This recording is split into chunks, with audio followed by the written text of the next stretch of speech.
За би та бүхэнд өрөө боож дуусаад одоо үлдсэн лойлныхаа үрийг энэ том уутанд хийцэн байна. Тэгээ энэ уутанд бол нэг юм жижиг ууттай өрн 60-аас дээш ширхэг байгаа. Тэгээ дотороо том жижиг юм бүх төрлийн лойлны холимог өргөнүүд байгаа.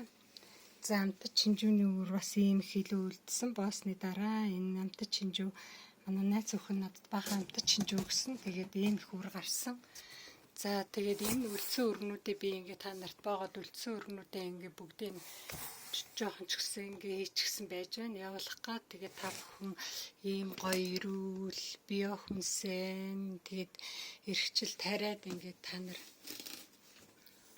арван урах цагаараа 2022 онд тэгээд энэ өргөнүүдийг хараа хөл хориотой үед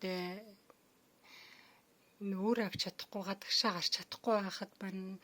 Өөрийнхөө би нодон жилийнхаа өрнүүдийг тариад дуршаад үтсэн чи бүгд гараад ирсэн. Тэгэд энэ найз өхнийхээ авчирч өгсөн өрнүүдийг ерөөсөө тариагүй. Энэ өрнүүд нь одоо энэ өрнүүдийн тэр чигээр нь бүгдөрнг ингээд явуулах гад ээж байна. Яг оригинал бие өрнүүд нь байгаа. Энийг ерөөсөө тариагүй.